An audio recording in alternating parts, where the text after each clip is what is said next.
Incomparable. That's terrible, eh?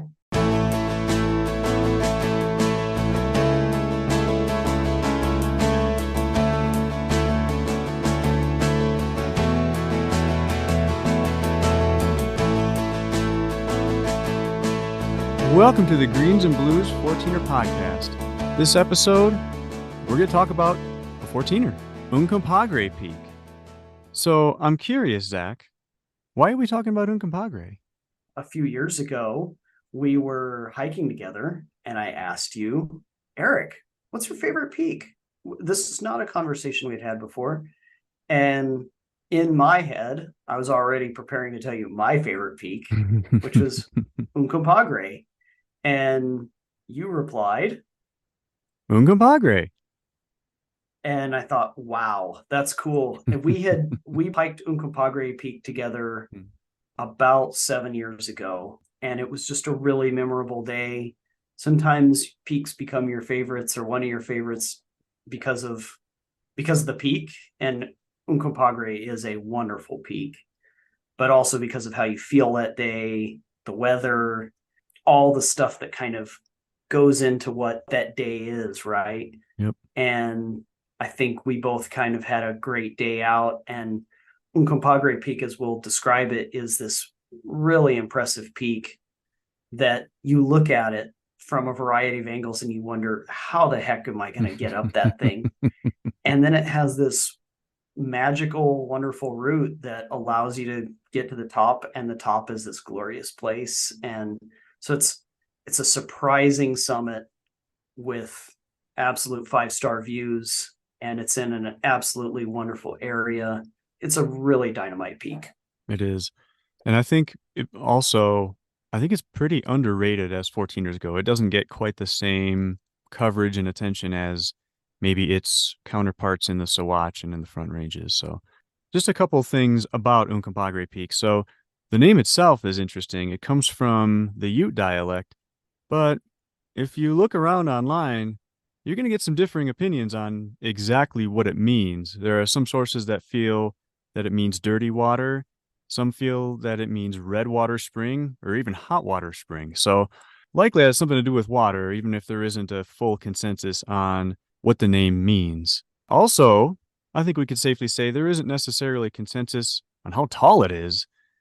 But I think generally it hovers right around 14,320 feet, but different sources are going to give you plus or minus 10 to 15 feet on that too, which means it is officially the 6th highest peak in the state.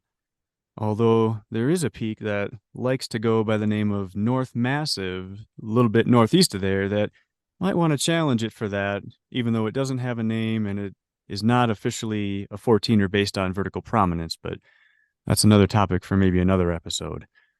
Regardless, Uncompahgre can take pride in being considered the tallest peak in the San Juans, so it is the king of the Southwest Colorado region. So from there, I wonder what Dr. Gerry Roach would say about Uncompahgre. Gerry Roach is a well-known, renowned guide to the 14ers. He's written a number of guides to Colorado's 14ers and 13ers. He's one of the originals, along with a couple other authors, for documenting these routes and for showing the variety of routes to access 14ers. Before 14ers.com, there was Gerry Roach. Yep. It's a bit of an inside joke between Eric and I that we call him Dr. Gerry Roach. I don't believe he holds an earned doctorate or a medical degree. But he should. He should at least have an honorary degree. So I have in my hands here the first edition of Colorado's 14ers from Hikes to Climbs by Gerry Roach himself. And he describes it as such. This uncomparable peak claims many titles. It is Gerry. Colorado's 6th highest peak, the highest peak in the San Juans, and the highest peak in Hinsdale County.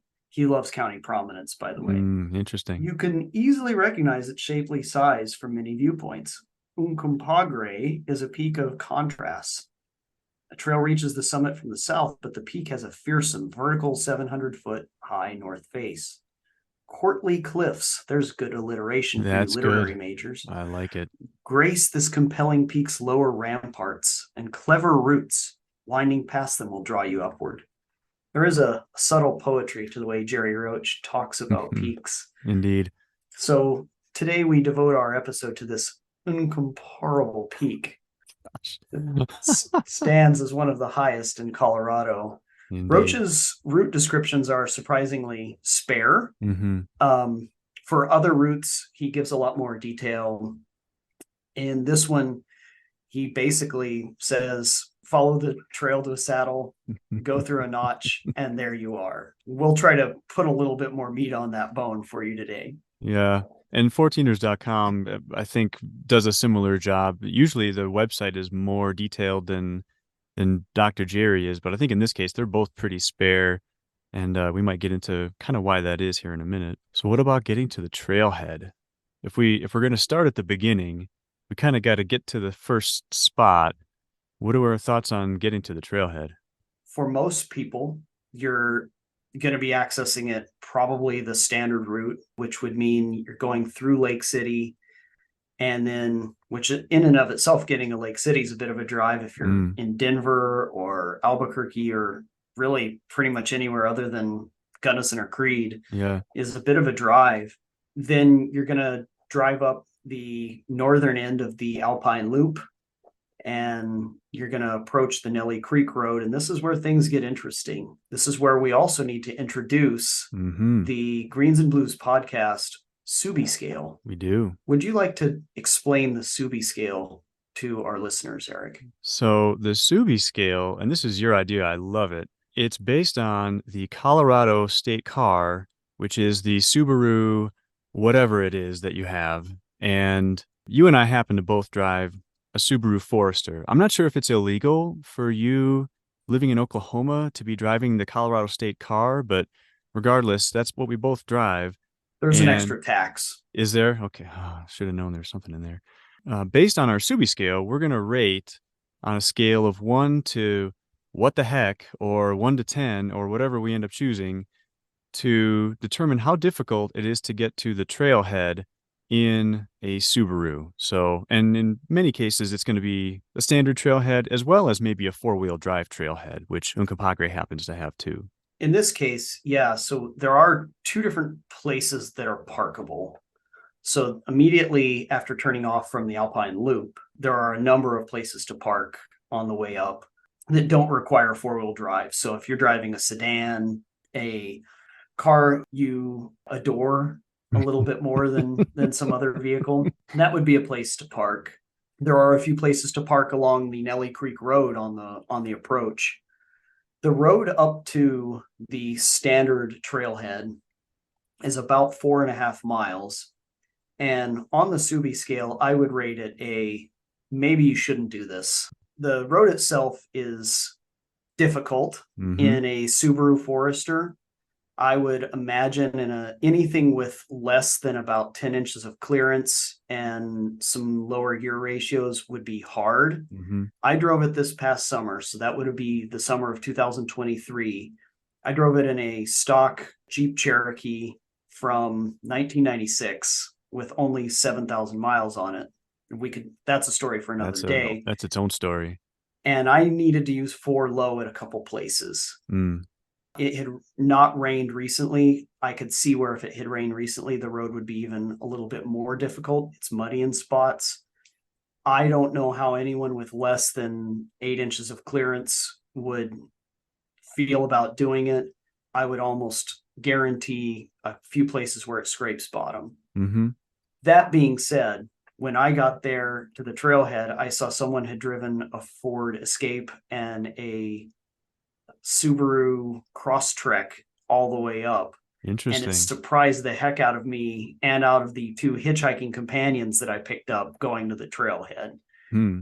I would not feel comfortable taking my own Subaru Forester up the road, and I have a fairly high threshold for damaging my car. Eric would be a total no on that, right? No, it's a what the heck on the 1 to all the way up on the Subi scale. There's no way I'd take a Forester up there. We did it in my Wrangler several years ago, and that even that had a few sketchy areas that were passable for sure, but just took a bit of effort. I wouldn't take a Subaru up there. The other thing to keep in mind is the road is quite narrow. Mm, It's a shelf road in places. And if you do decide to go up the road and you've got the proper kind of vehicle to do it, so I would consider anything like a Tacoma or a 4Runner. I saw a couple driving a Land Rover. Those are all fine. hmm If you do decide to do that, though, you have to be very mindful of cars coming down, or when you're descending, cars coming up in the mid-afternoon, or side by sides, because it's the Alpine Loop. There's quite a few of those on there. Yep. So you'll want to always keep an eye out for those kinds of things as you kind of work your way up the road. But on the Suvi scale, that would be a no. I love all the ratings we're coming up with here and they all apply because that's not an easy road. It's not, and there are a couple stream crossings that you'll have to Yep. do if you drive it. It is worth it if you have a vehicle that can do it, though.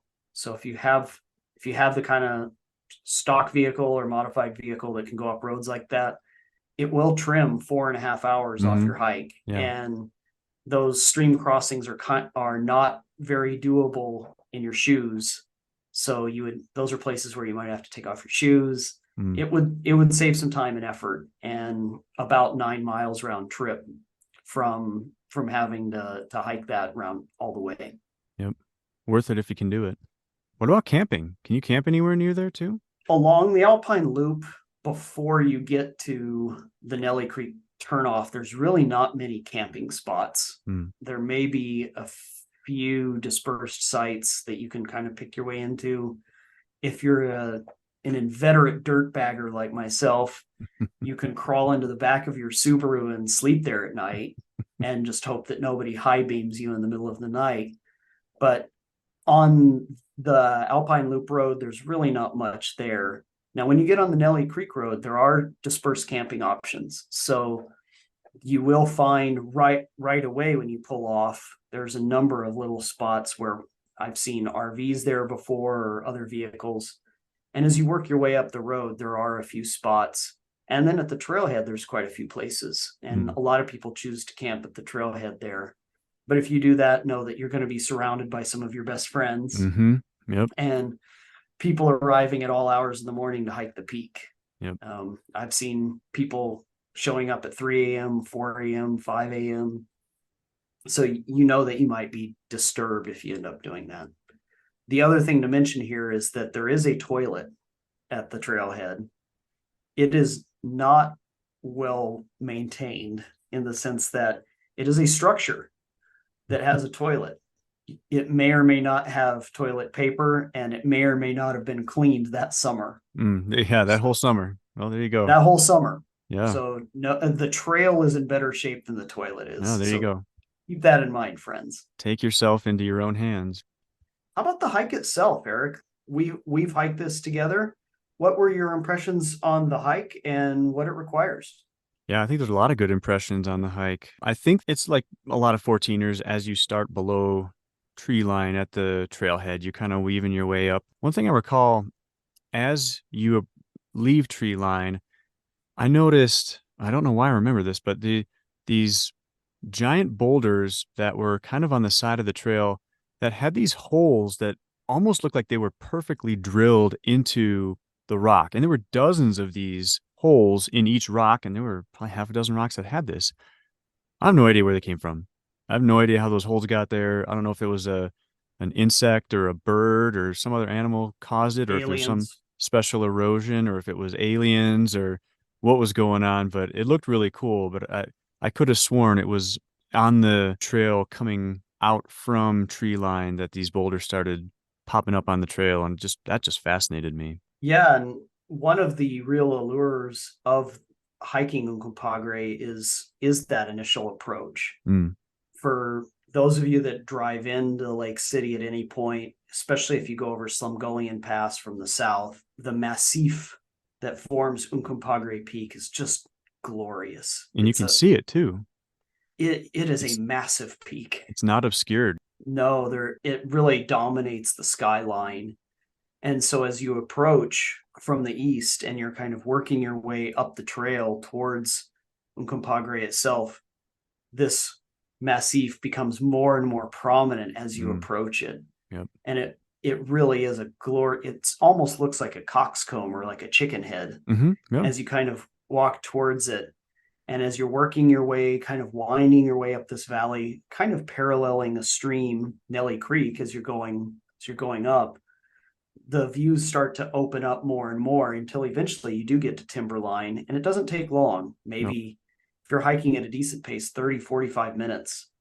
And the view really starts to open up. And when you start to see Uncompahgre itself, what you want to start looking for is working your way up the valley and then going gently to your left or to the south, where the trail will kind of meet up with a saddle there. And then you're going to skirt the ridge on that left side a fair distance up the peak until you get to a couple points on the route where you're going to have to just to descend below these kind of cliffs that form the prominent massif of Uncompahgre itself. Yep. And it is a beautiful class one hike, kind of maybe occasional switchback on the way up, but you have a great view of the mountain, I think really the entire time. And as you kind of approach that ridge, you overlook, and it's just a gorgeous view. And we see gorgeous views from anywhere else as well, but for some reason it feels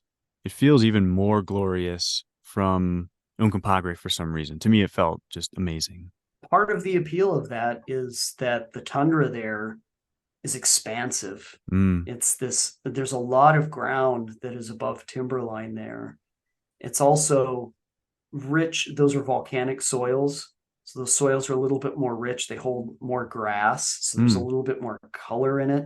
yeah. It's that wide open view though that you get. And the higher you go, the more it opens up to these other basaltic peaks that kind of surround you. Red Cliff and Coxcomb, Wetterhorn, Matterhorn, some unnamed 13ers that all have these really interesting geologic features that are beautiful. And then they're contrasted. The soils on those are kind of darkish gray, brown. Those soils are contrasted with this really vibrant green if you're Mm. hiking in the summer of these tundra grasses. So it's a really exceptional view. There's quite a bit of wildlife around that area. When Eric and I hiked it, when we got to the saddle before we started really truly ascending Uncompahgre, we saw a shepherd herding a giant herd of sheep below Mm. us, which was really interesting. But there are to the area to the north is the Big Blue Wilderness, and in there's a ton of elk, deer. I scared a coyote this past summer in the Big Blue Wilderness, so there's all kinds of wonderful wildlife there too. So we make our way up to the left as we're going north up the trail, and we get to the base of what becomes the crux of the route. It's this, I think Dr. Gerry describes it as kind of a talus field, which again is not too dissimilar to a lot of the Sawatch 14ers where they become class two because you're kind of rock hopping up to the summit. But this crux, I feel like, is different in that, yeah, it's a talus field. Yeah, you're going uphill, but to me, it's similar somewhat to the trough on Long's Peak in that it's kind of maybe to me on the upper end of class two. Like you're not going hand over hand to get up, but you're putting your hands down a fair amount to gain leverage. You're hiking definitely upward. You're feeling the elevation that you're gaining over time. And there's more of a challenge to it. I think you're actually more engaged with the mountain as you're climbing the crux of Uncompahgre than you do for most of the summits of the Sawatch 14ers. There's something different about how you have to get up that crux. And it's maybe 150 or so feet of elevation gain, but there's something unique about going up that crux to me. That particular feature on the mountain that you're describing perfectly is it is like a talus field, but it's enclosed. So there's a cliff band to your right and to your left as you're kind of working your way up Yep. this talus feature. And the hardest part about it would be twofold. For someone that's a beginner, what you're probably going to notice there is there is a little bit of There exposure. is exposure. Yep. A fall there would not be fatal, but it wouldn't be benign either. It would really It hurt. Yep. it would be problematic. And the other thing that you're going to notice is how loose the rock is. It's a little gravelly and a little loose, and there's nothing there that's inherently threatening or dangerous. You just have to make sure you've got good footing all the way up. This was a spot too in when Eric and I were hiking this. Eric, there was a moment I think where your feet slipped out a little bit and kind of looked a little distressed, and I started spontaneously singing Kid Rock's "Ba with the Ba" to make him feel better. And if anyone's ever heard that song, it absolutely does not make any sense at all. No, not at all. And it successfully distracted Eric long enough to get him up this 100. So in the time it takes you to sing "Ba with the Ba" a couple times, you should make it to the top You're at the top. of that. Really is kind of the hardest part of the route. And once you're Mhm. past that, it's so level you could almost land a plane on it. Yeah, The top of the summit is very level, and you get to kind of very slowly, cleanly walk to the summit with these spectacular views all around you. it is. It's easy class one pretty much all the way from the top of that crux all the way to the summit. And yeah, I think in my evolution as a hiker, Uncompahgre kind of came at a time where don't think I was very comfortable with kind of upper class two hiking and kind of getting up that little bit of exposure. And so, yeah, that Kid Rock distraction definitely got me up the mountain. I don't think that I will ever admit that to Kid Rock if I ever meet him, but that was that was you saving the day. So I greatly appreciated that. At once you get to the top, that's where I think Uncompahgre becomes incomparable. There are certain peaks in Colorado that have absolutely sensational views. Handy's Peak is one of them. There are some peaks in the Central Sawatch with amazing views, and the Elks. Uncompahgre is right up there. You're really surrounded by spectacular peaks with really interesting dynamic geologic features. On a good day, you can see multiple mountain ranges. You can see out to the La Platas. You can see to the Sneffels group. You can see the entire Big Blue Wilderness and all the way down to the Weminuche. It's a really fantastic summit because it's the highest point for maybe 50 miles, 60, Mhm. 70, 80, 100 miles in any direction. Yep. Well, I think that Dr. Gerry describes Uncomparable, Uncompahgre at the summit as being, he says, tenga cuidado, I think. Take care because there's a few spots on the summit that if you're not careful, you could slip and really go a ways down just because it is that sheer, I think on the north side of the mountain. But Mm-hmm. yeah, the views were just they're spectacular. Uncompahgre is just kind of in a class of itself when it comes to just all the mountains you can see around. And like you described the geology earlier, it's everything around just feels and looks just a little bit different and it's glorious. There is also an advantage to it. We mentioned earlier that, in other places, if Uncompahgre was a 2 hours drive from Denver, it would be one of the most visited mountains Oh in yeah, Colorado. absolutely. But in its relative seclusion in Hinsdale County near Lake City, one of the least populated counties in the United States, you can have a moment on Uncompahgre to yourself, Hmm. and you can have a time that's just yours there, especially if you're there early enough or late enough for that matter. Yeah. And there is the space up there and the clarity up there where you can sit for a while and enjoy that view. I do really agree though that I this past summer hiked in the Big Blue Wilderness to the north of Uncompahgre. Those cliff bands on the north side are spectacular, They are. but you really realize when you're beneath them how sheer that face is off Mm. the north side of Uncompahgre. Yep. Yep. Is there much to say about the descent, Eric?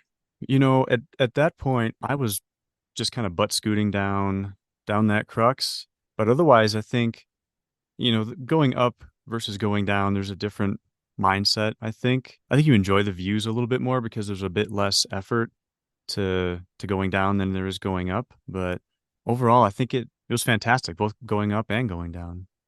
What do you think? I I agree. There is a different mindset going down. There is a little bit when you're going up, there's always the worry of the unknown and what lies ahead. But then Mm. there's this almost this kind of runner's high on the descent that you feel as you're going down. Everything feels better. In my case, I've had lunch and Yeah, things don't are underestimate that. no, things feel right for my fellow 13er brethren and sisterin. If you want to tag a 13er onto this too, on the descent, Uncompahgre shares a saddle with an adjacent 13er to the south of it. And you can tag that 13er relatively easily if you want to do so. There's not a trail to the top of that, but it's a fairly competent class 2 hike to the top of that where you just basically stay on hiker's right the entire time. I'm guessing there's So an extra credit in Dr. Jerry's book about that, huh? I don't know. He sometimes gives extra credit. He's He a good does. teacher like that. But 50 more um roach points or something for getting that one.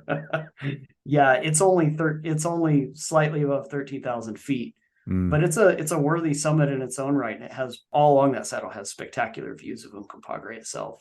mm. So that would be an additional add-on because in total, if you go from the standard trailhead, if you rough up your Subaru Outback or your Buick Regal going up this road, you've only really put in about 8 miles I think it's round about eight trip. miles round trip from the upper trailhead. Yeah. So if you've got a good weather window and you've gotten out there early enough, it should be a relatively short, easy day on the trail. That being said, that it's always a 14er, so things can always happen, and you always give yourself a margin of error. But for the most part, this is one of the shorter approaches and one of the shorter peaks that you can do in Colorado, especially in the San Juans.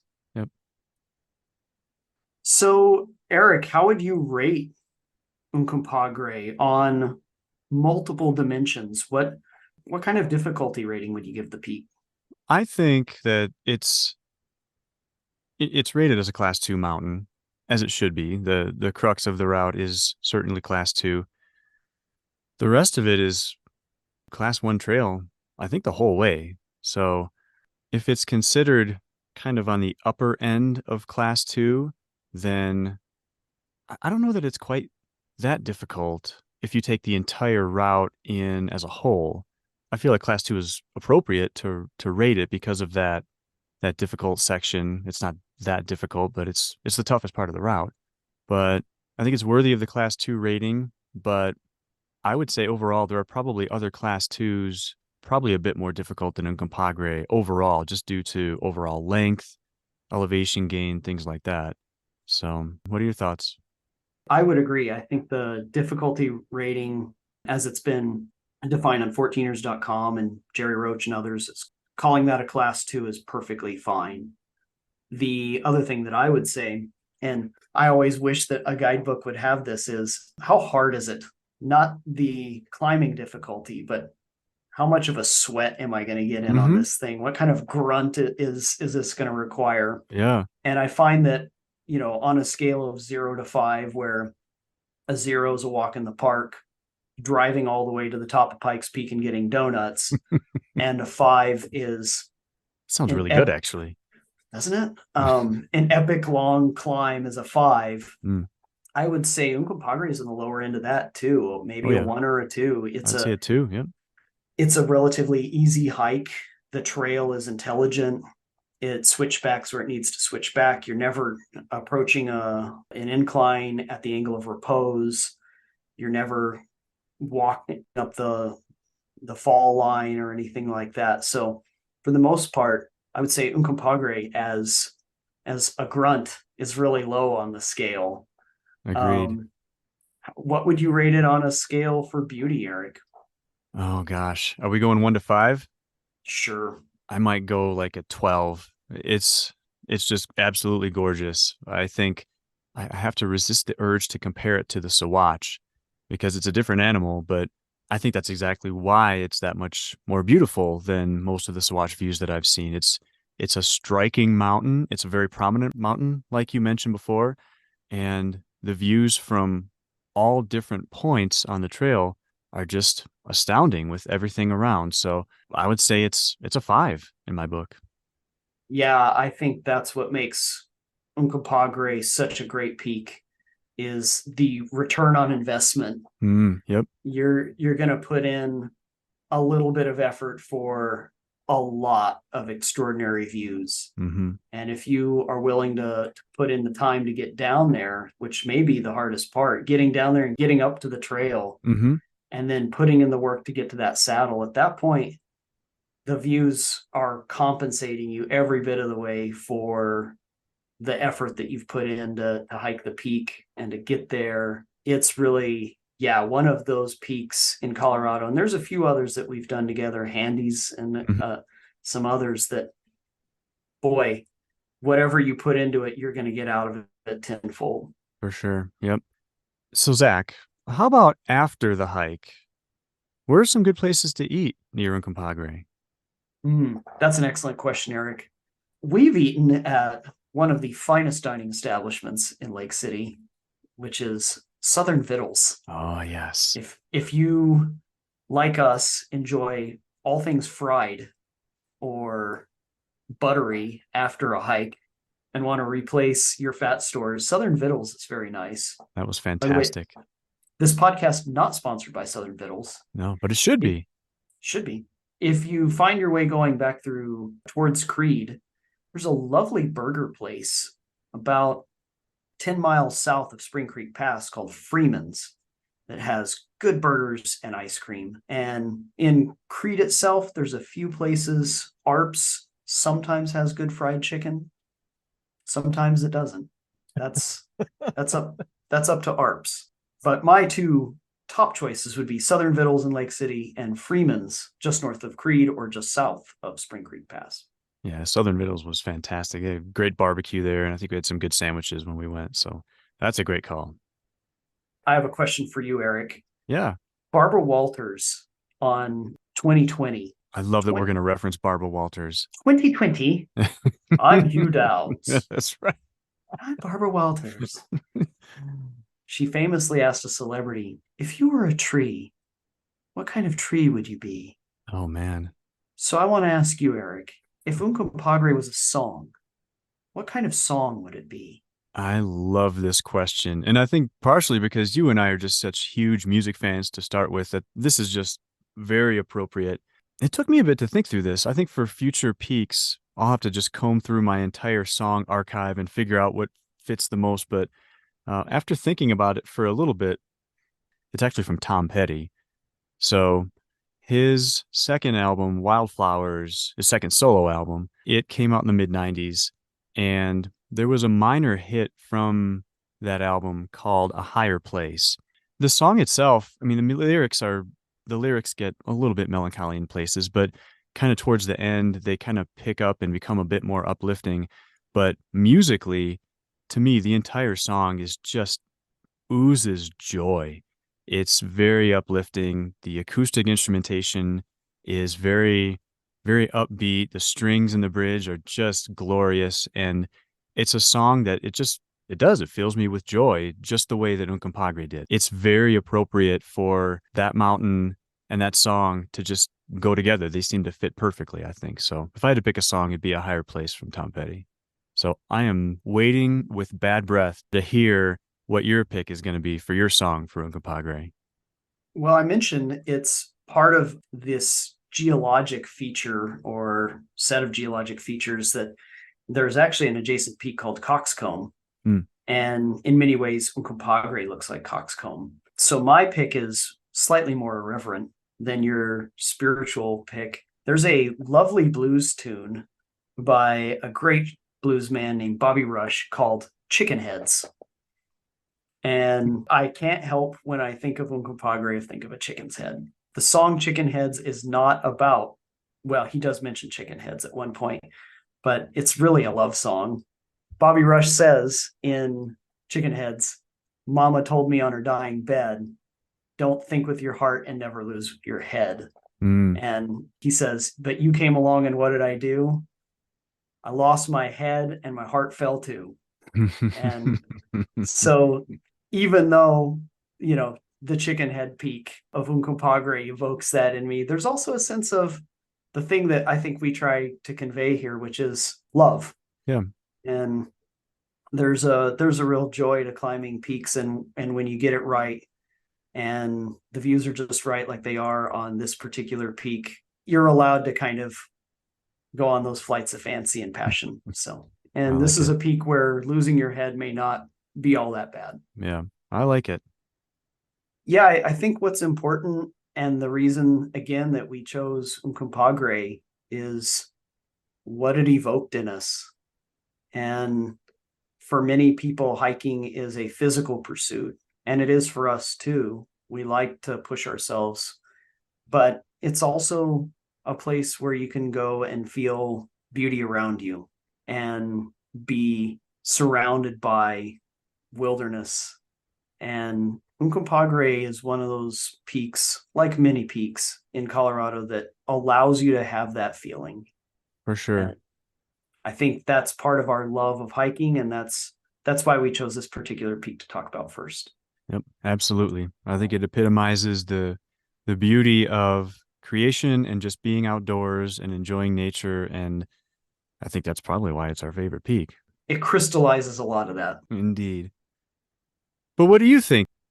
Do you remember the holy boulders coming above tree line on the trail? What song do you think fits Uncompahgre? And just how many times did we say Uncompahgre in this episode, anyways? Or incomparable. Send us a note at greensandbluespodcast@gmail.com and let us know what you think. So, Zach, what do we have coming up on our next episode? I believe we'll be talking about gear Oh, and that's going to making be awesome. shameless plugs for gear endorsements. That Eric, sounds fantastic. We need to get on that. we do. And gear may not seem like the most glorious topic, but it's a critically important one. And I think we probably got a few tricks up our sleeve to make it a little more fun. Hopefully you tune into that episode too. Thanks for listening, and we'll catch you next time.